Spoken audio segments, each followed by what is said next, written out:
ouvir a tua voz, meu coração é teu, quero em teus braços descansar. Eu sou teu filho, e é bom estar contigo como um filho que sente a presença do Pai ao seu redor. Aleluia. Estou só, posso ouvir a tua voz, meu coração é teu, quero em teus braços descansar. Sou teu filho, e é bom, Senhor, e é bom estar contigo como um filho que sente a presença do Pai ao seu redor.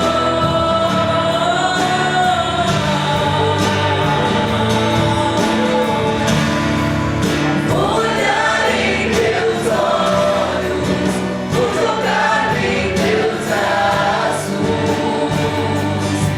como criança mentira no ar. Esse é o instante que eu espero, esse é o momento que eu mais quero, a hora de te encontrar. Vou olhar em teus olhos, vou jogar em teus braços, como criança mentira no ar. Esse é o instante que eu espero, esse é o momento que eu mais quero,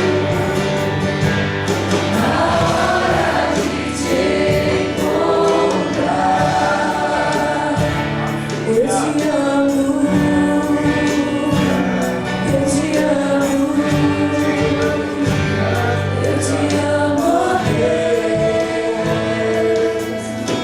Te amo, Deus, da minha salvação. Não há na terra ou no céu nem maior que o meu. Eu te amo, Deus. Enche-me da minha paz, Senhor, do meu viver. Pai Samuel, eu te amo. Você pode dizer: eu te amo, eu te amo, eu te amo, Deus, eu te amo, eu te amo, eu te amo, eu te amo, Deus. Eu vou olhar em teus olhos, vou jogar em teus braços de amor, como criança mentira no ar. Esse é o instante que eu espero.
a sua Bíblia no livro de Atos. Atos dos Apóstolos, o capítulo 1.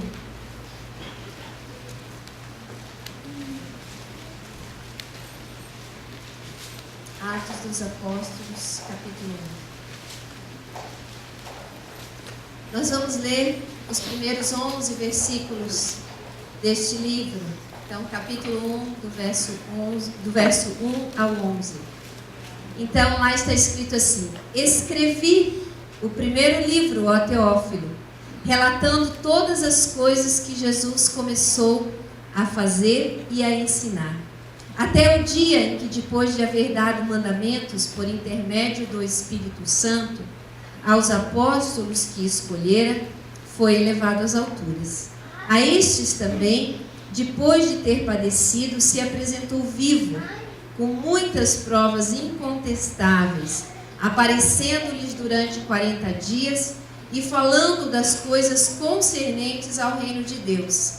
E comendo com eles, determinou-lhes que não se ausentassem de Jerusalém, mas que esperassem a promessa do Pai, a qual, disse ele, de mim ouvistes. Porque João, na verdade, batizou com água, mas vós sereis batizados com o Espírito Santo, não muito depois desses dias. Então os que estavam reunidos lhe perguntaram: Senhor, será esse o tempo em que restaures o reino a Israel? Respondeu-lhes: não vos compete conhecer tempos ou épocas que o Pai reservou pela sua exclusiva autoridade, mas recebereis poder ao descer sobre vós o Espírito Santo, e sereis minhas testemunhas, tanto em Jerusalém como em toda a Judéia e Samaria, e até os confins da terra. E ditas essas palavras, foi Jesus elevado às alturas, à vista deles, e uma nuvem o encobriu dos seus olhos. E estando eles com os olhos fitos no céu, enquanto Jesus subia, eis que 2 varões vestidos de branco se puseram ao lado deles, e lhes disseram: varões galileus, por que estáis olhando para as alturas? Este Jesus, que dentre vós foi assunto aos céus, virá do modo como viste subir. Amém? O livro de Atos dos Apóstolos foi escrito por Lucas. Lucas era contemporâneo do apóstolo Paulo. Acho que muitos de vocês sabem que ele era médico. Ele era gentil, ele não era judeu, vamos dizer assim, né, mas era um convertido, era grego. E ele escreve este livro de Atos dos Apóstolos a um amigo, né, ele manda como se fosse um relato a um amigo chamado Teófilo. E ele disse: o primeiro livro eu já relatei aquilo que Jesus fez, que é o seu primeiro evangelho, o evangelho de Lucas. Já relatei as coisas que Jesus tinha feito até o dia da sua ascensão. E depois ele começa então esse livro de Atos dos Apóstolos já com uma referência bastante interessante que percorre todo o livro de Atos. Eu gostaria de incentivar você a ler esse livro, porque dizem alguns teólogos que é um livro que continua a ser escrito por mim e por vocês, quando somos aqueles que realmente realizamos a obra do Senhor, obedecemos aquilo que Deus tem para nós. Só que uma coisa bastante interessante nesse livro de Atos, que eu quero, que é a minha tônica, que eu gostaria de compartilhar com você nessa manhã, é que logo nos primeiros versículos, Lucas já dá o tom, já dá o centro, já dá aquilo que vai nortear todo o livro e que precisa nortear a minha e a sua vida quando nós realizamos a obra do Senhor. Aqui, já no versículo 1, se você reparar comigo, diz assim, que depois de haver dado mandamentos, ele está falando, é uma referência a Jesus, diz assim: por intermédio de quem? Do Espírito Santo. Nós vamos ver que Lucas, ele já desde esse começo, desde esse prólogo, desde a introdução do livro, ele já vai nos mostrar que a obra, que as atitudes, que aquilo que os apóstolos faziam precisava ter uma motivação correta, porque muitas vezes nós vivemos nesse mundo e vemos coisas, boas obras sendo feitas, mas com motivações erradas, com motivações que não são aquelas que Deus espera que nós tenhamos. E aqui é pelo Espírito Santo. E nós vamos perceber, se você ler o livro de Atos, sob esta perspectiva, percebendo todos os milagres que ali são contados, tudo aquilo, toda a experiência que os apóstolos têm, que eles têm experiências sobrenaturais, milagres incríveis acontecem ali. Nós vamos ver que eles são motivados, que eles são levados, porque estão cheios do Espírito Santo. O Espírito Santo é a motivação, é aquilo que os leva além, que consegue fazer com que eles realmente vão tocar aquilo que as pessoas têm até um jargão que diz, né? Tocar aquilo que ninguém pode tocar, o intangível, né? Realizar o impossível, conhecer o que ninguém conhece, porque é o Espírito Santo que está no controle da vida dos apóstolos. E meus amados irmãos, o que eu quero falar com você nessa manhã é que esta precisa ser a realidade da minha e da sua vida. Se nós fizermos, podemos fazer tudo certo, mas se a nossa motivação não for o Espírito Santo, a obra de Deus, realizar aquilo que Deus quer que a gente realize, nós até podemos fazer coisas certas, nós até podemos ter uma vida santa, mas nós não vamos ter uma vida de quebrantamento, nós não vamos ter uma vida que realmente vai além do natural, do humano, porque boas obras, fazer as coisas certas, tem pessoas no mundo que fazem. Tem pessoas que não conhecem o Senhor Jesus e às vezes têm uma vida humanamente mais justa do que a minha e a sua. Mas falta o sobrenatural, falta a presença de Deus que nós cantamos aqui.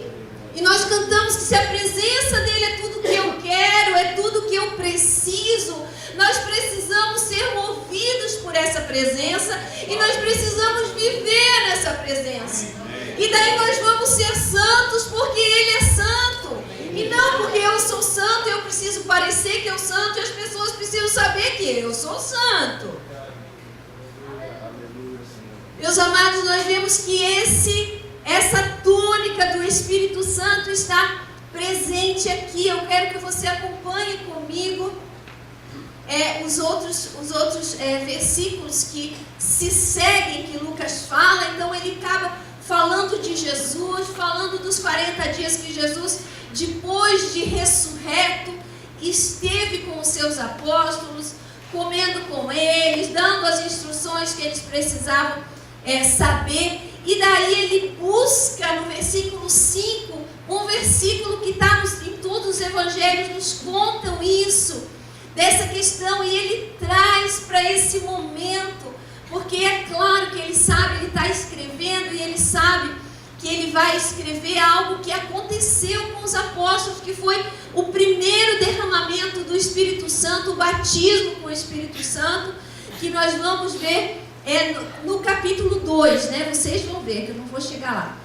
E então ele diz aqui, porque Jesus já predisse lá no seu batismo, ele disse, olha, João batiza com água, mas vocês serão batizados com o Espírito Santo. Ele já está aqui dando a tônica do que vai acontecer no capítulo 2, como um bom escritor que ele era. Mas isso aqui nos revela que eu e você não podemos perder essa direção. Nós não podemos perder essa lição de vida interior que precisa se renovar a cada dia nas nossas vidas. Porque facilmente nós entristecemos o Espírito Santo. Ele é sensível. Ele se entristece com as coisas que nós fazemos ou não fazemos.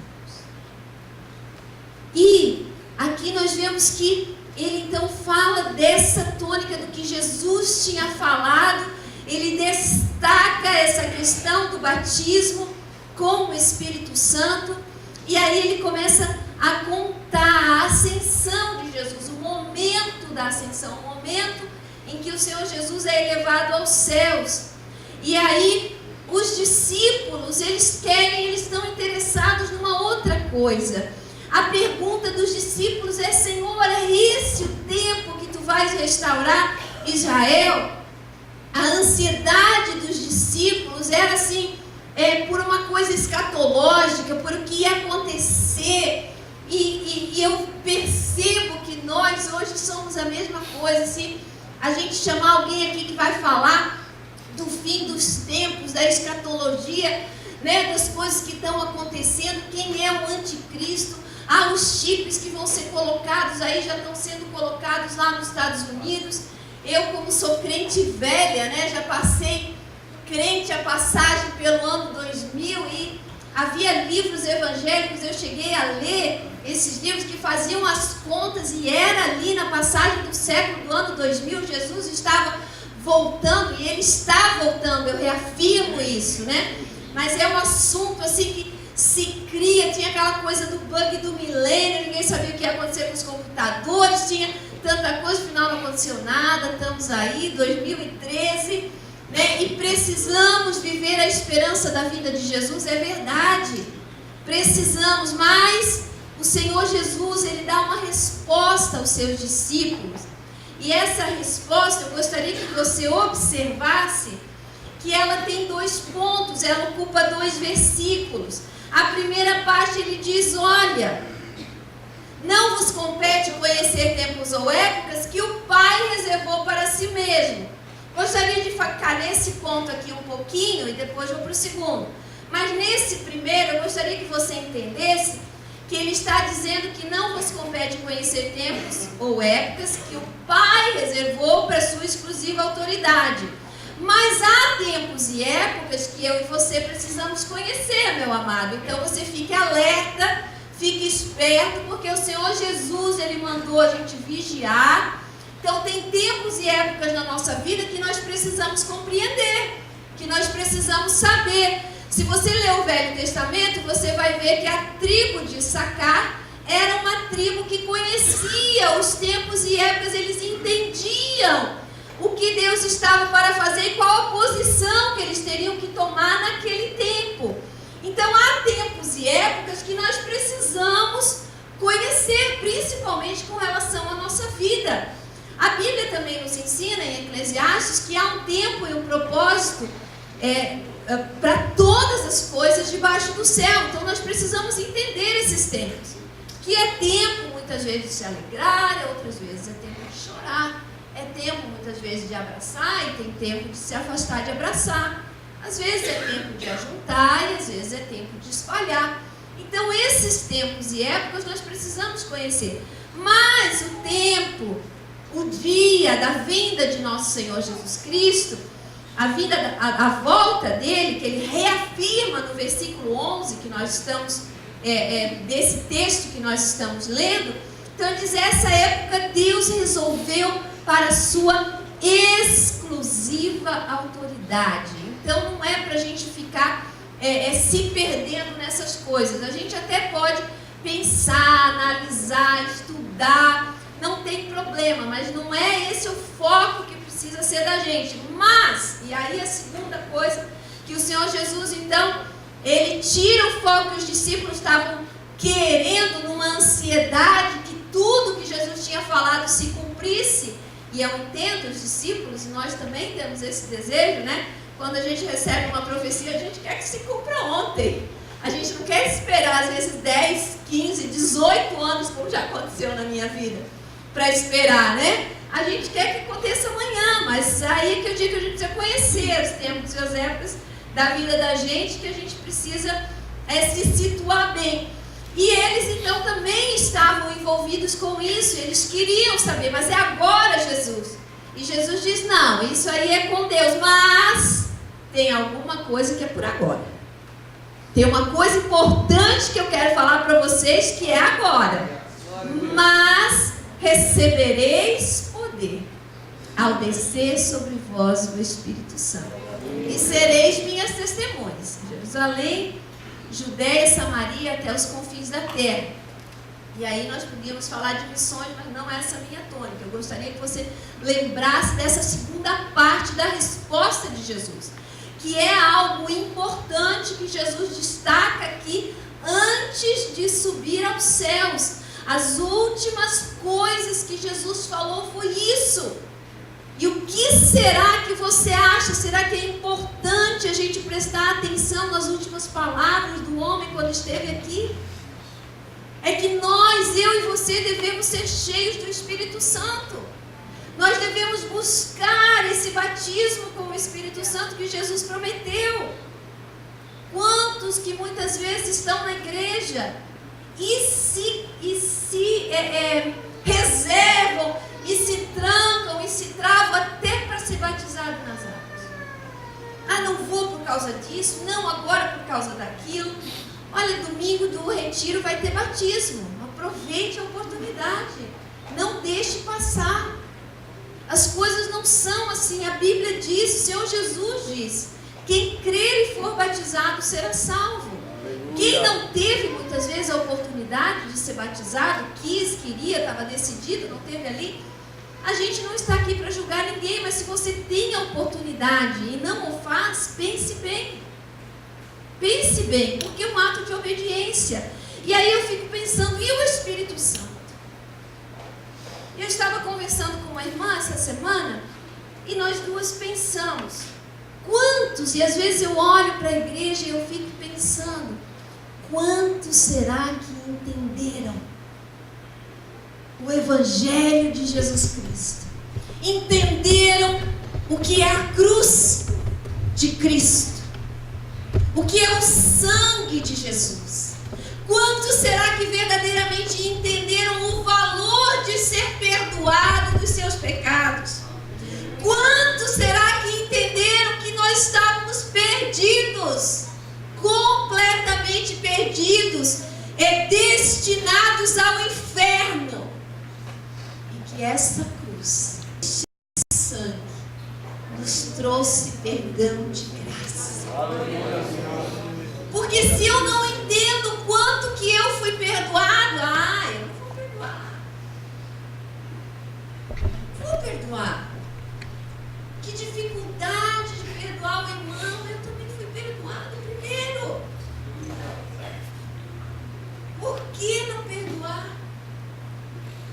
Não, mas ele tem que vir aqui e se ajoelhar na minha frente e chorar, e aí eu vou pensar. Não. Perdão é perdão. Você foi perdoado. De graça, então você vai perdoar. E aí, nós vamos, a gente vai pensando, né? Vai pensando, quantos será que entenderam? Porque quantos será que estão buscando ser batizados com o Espírito Santo? Aí eu escuto algumas coisas, mas eu tenho medo dessas coisas. Cair, que é isso? Vai que eu caio endemoniada lá? Não, que é isso? E orar por um endemoniado? Então, não. Isso não. Isso é coisa lá pro pastor Suério, sei lá. Não. Isso é para mim, para você. Quem tem o Espírito Santo tem medo de demônio. Aleluia. Não tem medo de demônio. O que é isso? Por que ter medo de demônio? Precisamos. Então, o Senhor Jesus diz, mas recebereis poder ao descer sobre vós o Espírito Santo, e sereis minhas testemunhas.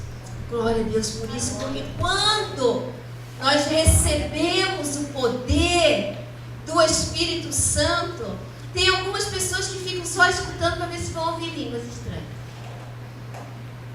Eu não me preocupo com as línguas estranhas. Eu me preocupo com o testemunho depois. Aleluia. Eu me preocupo com ser testemunha. Com a transformação, com a mudança que esse Espírito Santo precisa fazer nas nossas vidas. Porque se não há transformação de dentro para fora, não há conversão.